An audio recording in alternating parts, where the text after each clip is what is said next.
ki toog nii sama wet moom itamit di Modou Fall kenn du ko présenté di njaboot ci directeur général fa tabarakallah Baye Cheikh moom itamit mu ngi nii toog Lamine Gaye mu ngi nii toog Baba Galle mu ngi nii toog Amidou Kanté mu ngi fi toog Moussa Ndiaye mu ngi fi toog ak Chérif Dia fàttewuma Moussa Lo ñun ñooñu ñëpp fa tabarakallah ku lim juum di njaboot ci directeur général waaye tey li am solo mooy ñu fas yéene nag def li nga xam ne mooy la cérémonie de remise de trophées et récompenses à la zone 5B donc ci li nga xam ne mooy finale zonale édition 2018 ñu jël nag directeur général parrainé ko waaye damay wax ni wax dëgg yàlla DG moom ku ko indi ci lu mel nii indi nga ko fu mu miin ndax lii kenn du ne guléet benn booy xool man jaxaw laa dëkk phase nationale ci wàllu nawetaan ASC Jaxaaw Grand Thiès man de ci laa njëkk a dégg ay action mu jëmale ko ci mouvement nawetaan ay équipe yu dem phase nationale mu yëkkati subvention bu consistant jàppale leen pour ñu dem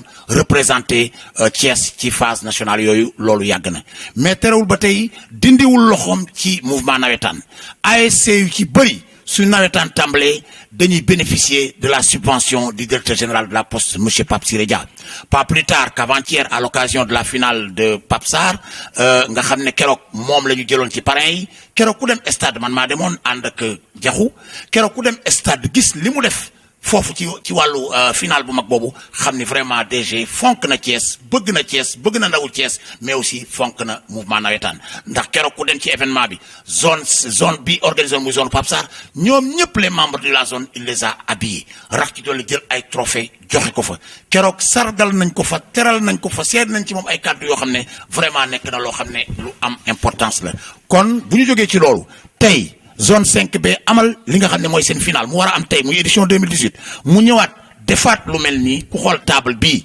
xool teraanga ji fi ne xam ni kat Siré wax dëgg yàlla fonk na mouvement nawetaan bëgg na Thiès bëgg na ndawu Thiès kon xanaa rek leen wax ni vraiment moom kenn mënu ko fay xanaa sant ko xanaa gërëm ko xanaa ñaanal ko yàlla ndax nag président de la république son excellence monsieur Macky Sall yaakaar gi mu am ci moom ba dénk ko li nga xam ne mooy la direction générale de la poste ragal naa ni képp kuy postier tey gis nga les innovations gis nga li nga xam ne indi na ko poste ba képp kuy postier tey gis sa bopp ci kër gi la maison waaye terewul ci wàllu politique mu delloo njukkal président Macky Sall tey booy xool ci wàllu éducation loxo Siré Dia manga ca ci wàllu culture man je suis un homme de culture je suis un artiste je suis un directeur artistique metteur en scène diplômé nekk Soleil Levant tey jii j'ai bénéficié des largesses du directeur général mu yóbbu ma au niveau du service commercial et tant d'autres sur le plan culturel yoo xam ne jàppal leen le FESRAI bu ñu koy organiser da ciy jàpp ak yeneen ci wàllu culture Siré loxooma ci donc aujourd'hui l'homme n'est plus à démontrer sur le plan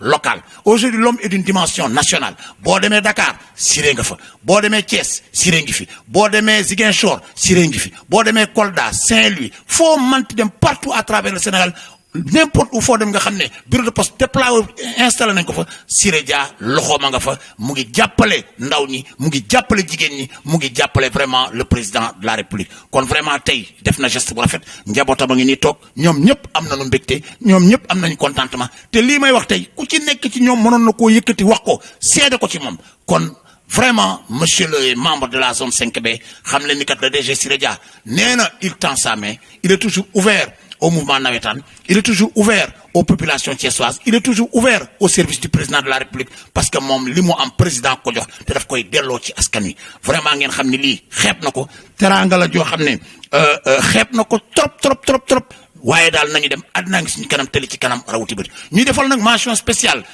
njegéen encore une fois merci ñu may ñaan ngeen tàcc ko bu baax a baax pour les innombrables services yi nga xam ne yaa ngi koy rendre directeur général bu ma ko waxee yow xam nga man xam naa dañuy toog ngay jël sa alal di jël sa teranga naan Siré ma yónni di ko yóbbu ci ay daara Siré ma yónni di ko yóbbu ci ay groupement féminin Siré ma yónni di ko dem ci ay prison yi di ko def ndax Siré loolu ngay def vraiment ñun nga ko defal dañ la ciy delloo njukkal ndax bu ñu la gërëmul vraiment nekkatuñu gor kon njegeen encore une fois au nom du directeur général au nom du staff ici présent ñun ñëpp ñu ngi lay sant ñu ngi lay gërëm vraiment daal ci gàttal loolu moo doon kàddu yi ngeen xam ni kat DG Siré Dia il est toujours ouvert toujours disponible à l'endroit des populations thiessoises sénégalaises en général vraiment en son nom au nom de toute sa famille politique ici réunie en tout cas nous vous souhaitons une excellente finale et que le meilleur gagne vraiment j'aurais aimé parler de technique, parler de tactique, mais c'est un homme de culture qui parle. Et quand la culture parle, vraiment, je crois que, comme le disait le poète, quand la mémoire va chercher du bois mort,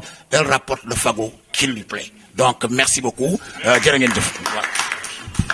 Donc, je vais procéder personnellement, voilà, à la remise. Donc, voilà.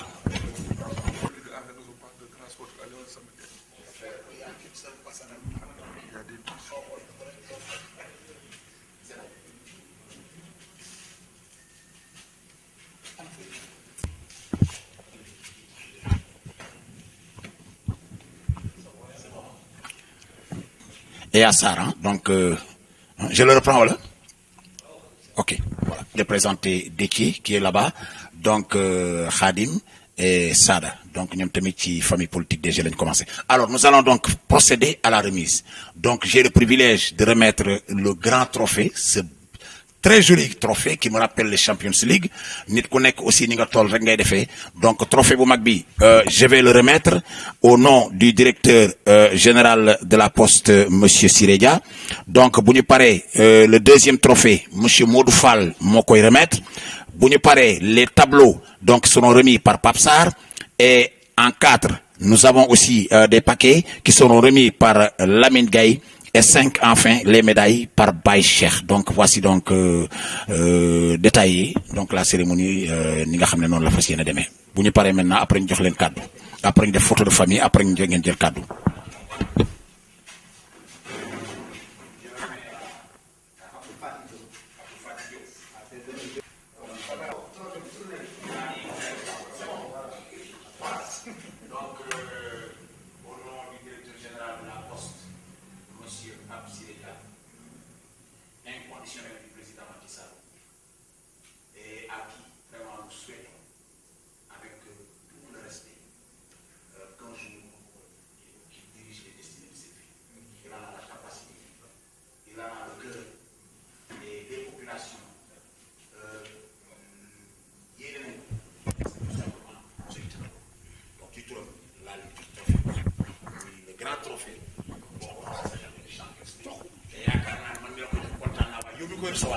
yaa ma gën a kontaan voilà au nom du DG donc ma leen di ñaan gars yi ñu tàcc bu baax a baax.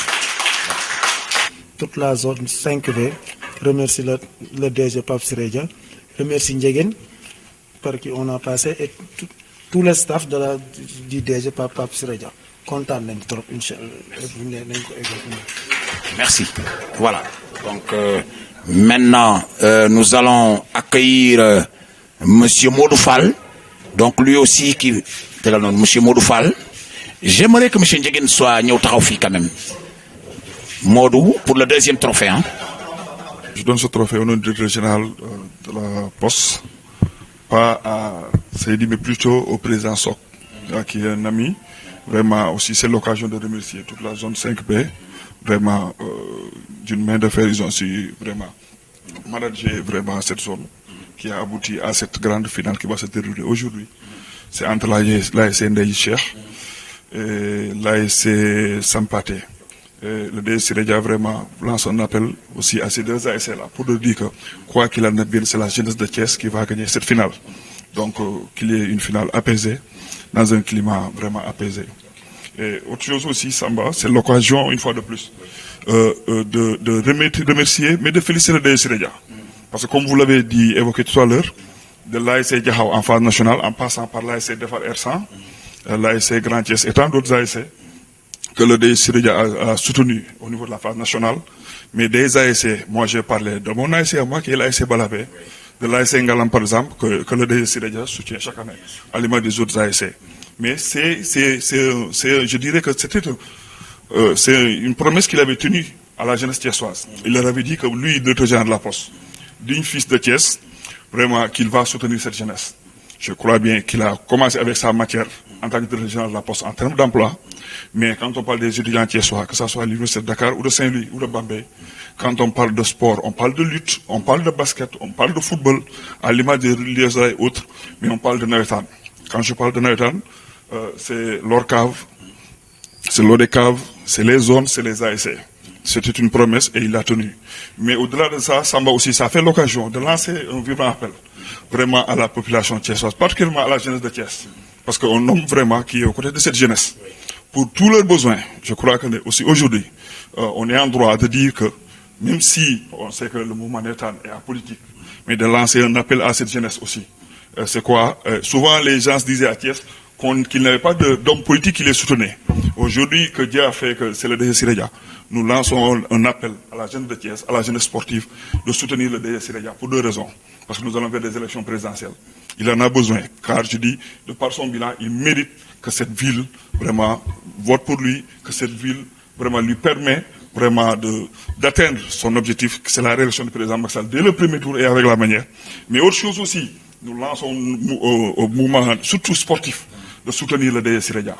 Ce qu'il est en train de faire, il le fait en tant que dirigeant de la Poste. Et demain, je crois bien, que ce soit les équipes de football, de basket, de lutte et autres, que ce soit le mouvement Noëtan, et je vais jeter une grosse pierre dans le jardin des maires pour des subventions de 100 000 et autres. Je crois que tout ce qu'il fait en tant que général, demain, je crois que si les maires de Thiès, c'est le mouvement Noëtan en bénéficiera plus. Donc c'est un appel qu'on vous lance au nom du DG Sireja. Merci. Maodo Fall, merci, c'est bien dit. Voilà. Pape Sarr pour la remise des tableaux. Hein? Pape Sarr qui est du mouvement qu'on ne présente pas. Borom final bu neex bi barki dem Ndiaye rek la def final bu zonal bu doy war. Ragal naa ni seen final bi nag xam naa ni parce que Pape keroog DG da koo ngemb carrément ba solal gars yi voilà. Attendez, vous faites la remise. Donc gars yi ñu may ko loxo bu baax waaye s'il vous plaît.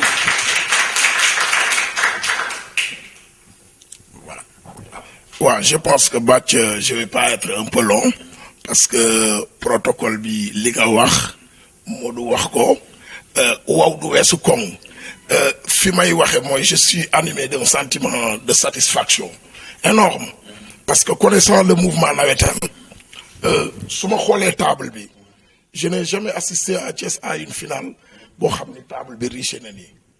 Siré est venu en souteneur et j'ai vu qu'on a mis offert par le parrain Sireja, finale cadet, je pense. Et finale, même les finales départementales, demain, xam li ci nek nit ñi duñu tek ci table yi lu toll ni diko jox seeni souteneur. Donc suma ñëwé en tant qu'acteur, en tant que président de la zone 4B, connaissant le mouvement tay xamna né suma natango yi seen xol sedd na. Yenn nañ leen yeen bu 10 parce que ko tégal li ci table am défar nga bis ba. Donc, Sireja, il le fait, je pense que sans calcul, ni intérêt. Parce qu'il est venu en souteneur. Il pouvait dire que le maire et le parrain ou autre, participer comme le font d'autres. Mais il dit que les Thiès, les matignors, moi, couote, c'est tout ma calcul, c'est tout ma dara, Thiès, ma nyor, dama tchai, jitu. Thiès, ma nyor, ma tchai, épelé. À l'heure où nous sommes, bon, xaré xolu sportif yi, xar xolu Thiès waay, xol sen xel, Sireja mo ci nek. Sen bëgg Sireja la. Donc, même les élèves, ils font école primaire, pour nous faire tournoi, il dit pareil, il écrit une lettre à Sireja. Chérif, il reçoit combien de lettres par jour? Donc, quand tu es soigné, nous doublons ci Sireja. Yalla ko ci yalla defal jamm, yokku ay xéwalam. Pas plus tard, Barkidem, on a vu les gars de l'Orcave.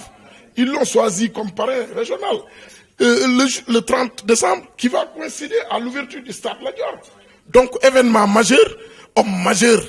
Sireja actuellement, c'est l'homme multidimensionnel sur tous les plans à Thiès. Donc, suñu xol sedd na ndax li bu ko defale sportif yi ñun ay waa këram ñu nekk ci ñun la ko sagale parce que mouvement navétane bu ñu ko waxee y a 2 présidents de zone yu nekk këram Mbite Ñaa man y a les sportifs yoo xam moo leen recruter moo fekk ñi ñëpp sànni woon muy sportif yi ñu football ba dee amuñu lu ñu leen fay toog ci taatu xay mu ñëw teral leen jël leen octroyer leen ay emploi revaloriser leen donc bu defaatee lii dañ ko ci delloo njukkal di ko sant di ko ñaanal yàlla defal ko lu kawe njortam ci diggante ak président ba mu mën ko réélire si élection yi ñu dëgmal dès les premiers tours et on remercie tout le monde. Merci Pape, c'est bien dit.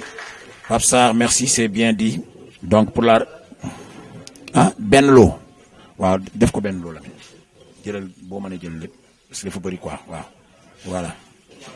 Symbolique quoi. Voilà, donc Lamine Gaye donc qui remet les lots donc toujours aux responsables de la zone 5B. voilà ñu may ko loxo bu baax a baax s'il vous plaît. Voilà, Lamine, vous venez de remettre ces lots aux responsables de la zone 5B. Ce sentiment, c'est impression. waaw comme ñu ngi leen di nuyu kenn ku si nekk ci turam ak santam di remercier encore une fois waa zone bi ci acte bii ñu def ba jox suñu kilifa gi ñu parrainé ko lu ni mel waaye comme ni ko Pape Sarr waxee rek événement bu ne borom lay ndural tey jii moom xam na duñ ci waxee sax Pape Sarr tëj na lépp ndax moom xam na mbir yi xam na nawetaan tey bu taxawee mu ne table bu mel nii mi ngi dooraam kon gën nañoo dalalaat suñu xel wane na suñu waa ji bokkul ak gaa yi fi jaar tey mënoon na rek bind benn lettre jox na rek ñu dem jox gaa yi waaye lii mu def vraiment rafet na ñuy lancer tamit appel comme ni ko Modou Fall waxee muy sportif yi nañu gën a jàppale Siré Dia sportif yi nañu gën a may doole Siré Dia may doole Siré Dia mooy may doole président de la république rawatina à Thiès stade Lat Dior ñëpp jàppoon nañ ne du mës a tijji waaye tey président sagalaat na sportifu Thiès kon il faut rendre à César ce qui appartient à César merci. Merci beaucoup ñu may ko loxo Lamine. Merci merci Lamine. Nous allons demander à Baye Cheikh donc pour la remise boole wala ci boole médaille voilà Baye Cheikh donc mooy remettre médaille mën nga ko solal si tu veux mën nga ko solal voilà gis nga ko donc vous avez vu le DG n'a pas lésiné sur les moyens, un grand trophée, des petits trophées, un ballon, des récompenses à ne pas à interminable qu'on ne peut pas citer ay récompenses yu dul jeex ay médailles, tout ça il l'a remis pour la zone. Cela veut dire que vraiment ça certifie ce que Pape Sarr a dit, c'est un grand homme. Voilà. Donc Baye Cheikh joxe nga trophée yi joxe nga récompense yi lan mooy sa kàddu Baye Cheikh. Asalaamaaleykum maa ngi nuyu ñëpp ku ci nekk sa tur ak sa sant. Je pense que ni sama gars yi wax nañ li ñu doon wax yëpp je pense que ni lii c'est pas la première fois Siré def ko te bu ko defee war na koo def te ci dëkkam la ko def te dafa amoon yéene bi te yàgg da ko wax ne dina ko def li Pape wax léegi dafa am solo mu ne Siré Dia dafa dekkalaat sport effectivement dafa dekkalaat sport à Thiès parce que ça fait des années Thiès fii kenn dëkkatu fi wàllu sport amatul yëngu-yëngu bu majeur autorité fi nekk daw nañu kenn ñi mënut cee dugg et je pense que ni bi fi Siré duggee ba léegi aussi ay yokkute rek lañ ci gis rawatina nag fekk ay sportif comme ni ko Pape waxee woon léegi ñoo xam ne dañoo football dem fu ne ci àdduna te amuñu dara je pense que ni Siré jëlee leen te loolu indiwaat leen kon dafay nekk ci di jàppale ñu nekk en activité les jours en activité nekkaat ci beneen wet bi aussi di jàppale ñi nga xamante ni aussi dañoo football ba retraité toog aussi mu leen di jukkiwaat leen ngeen ne dama ciy wax mooy que ni gàcce ngalaama Siré Dia et je pense que ni jërëjëf merci beaucoup merci beaucoup Baye Cheikh Moussa Ndiaye pour la remise du ballon d'or le meilleur joueur Moussa meilleur joueur hein. On applaudit Moussa hein. C'est Moussa qui va remettre le ballon d'or. Voilà, Moussa Ndiaye va remettre le ballon. Voilà, comme ni ko gars yi defee donc Moussa Ndiaye ñu may ko loxo bu baax a baax s'il vous plaît. Voilà, Moussa. Alors, comme ni ko gars yi waxee ana sa kaddu. jërëjëf Siré Dia jërëjëf Siré Dia jërëjëf Siré Dia Siré Dia yàlla na fi yàgg loolu te wér yàlla na ko yàlla yàgg may ndam ndax fàttewuñu bàyyiwuñu ci zone bi nga xam ne si foofu la ñu waxee man daanaka mbiru football comprendre ma ci lu bëri mais Siré Dia tax na ma comprendre mbiru football ndax tànkam ak loxoom ak jëfam ak bëggam ak jàppale les Thiessois ñun wax dëgg yàlla war nañoo xoolaat bu baax li ñuy def xoolaat bu baax fi ñuy teg suñu tànk ndax ki nga xam ne si moom la yàlla indi boole ko ñun mu nekk fii dans tous les coins lépp lu nga xam ne fii mu ngi fi nekk ci nit di ci yëngu Siré Dia bàyyiwul mu sedd lépp luñ ko woo mu dugal loxoom lépp luñ ko wax mu def ko kon ñu ngi koy gërëm di ko sant di ko ñaanal yàlla suñu borom mu jàppale ko bu baax ci lu lépp surtout yéen ñi nga xam ne si yéen a yor mouvement nawetaan bi sincèrement parler dafa am loo xam ne dama leen koy dénkaat ñun les Thiessois ñu ngi leen dénkaat Siré Dia ñun les Thiessois ñu ngi leen wax ne ngeen xam ne am ngeen koo xam ne ci àdduna bi ñuy nekk fii ne ma la Thiès Sénégal fépp Siré Dia moo fa nekk maanaam moo dambe kaw moom moo dambe suuf jërëjëf Siré Dia jërëjëf Siré Dia jërëjëf Siré Dia. Merci Moussa, un témoignage émouvant. Je vais demander à comment il s'appelle encore Amidou Kanté mu ñëw parce que moom itamit xam nga c'est quelqu'un du sport di bokk ci njabootu DG maa ngi koy ñaan mu ñëw remettre paquet yi. Voilà donc trophée bi ak cadeau yi donc ñu may ko loxo bu baax a baax voilà Amidou. ce message. waaw salaamaaleykum bon man maa ngi rafetlu déjà initiative bi boo ñi ko jël aussi ak ñi ko accompagner bon man je parle en tant que sportif bon mën naa ne mouvement nawetaan yàgg naa ci yàgguma ci gagné naa 9 finales zonales gagné finale régionale en tant qu'entraîneur gagné finale coupe maire j'ai finale départementale en cadet dama ne fi jëmm finale bii nii man musuma ko gis nee naa xëy na peut-être bu ma amee entraîneur yu ma gën a titré à Thiès bariwul li ma def si finale bari na li ma gagné ci finale bari na et je pense que si rajo aussi mën naa ne lii duñ ne gulet parce que dañaa xëy na peut-être pàcc boo ko woo rek bu fa ñëwee teg tànkam rek mën naa ne dafay bàyyi empreinte am te kenn du fa tegaat tànk et je pense que lii aussi da koy confirmer waat xëy na aussi li ñuy wax naan sportif yi aussi dañ ko war a delloo njukkal bi mooy xëy na peut-être même bu fekkee ñoom duñu ay politiciens des fois nit dina la jëf teranga boo xam ne aussi il faut nga futteeku pour jàppale ko parce que dañ naan tey Siré Dia pour dëkk bi pour ville bi il faut ñu xam ne sportivement am na lu mu liggéey te am lu mu def te mën naa ne bu gënee am ndooma tànk aussi sportif yi dañ ci gis seen njëriñ te ñun ñi nga xam ne aussi ñun ñoo ko jege dinañ ko gën a sensibiliser pour que yeneen manifestation sportive yi am aussi mu musi dugalaat loxoom incha allah rabbi merci. Merci, c'est bien dit. Voilà. Donc c'était en direct à la permanence du directeur général. Je vais maintenant donner la parole donc au premier vice-président. Hein? Donc moom lay jox kaddu de la zone 5B ma leen di ñaan ngeen tàcc ko bu baax a baax pour son message. Président bismillah. Donc c'est El Hadji Malick Diop, premier vice-président chargé de la formation. Je suis accompagné du deuxième vice-président de la zone 5B, en l'occurrence Abdou Fatou Diop, vice-président chargé de la CQRP, et de Mme Galandou Diop, membre de cette même commission.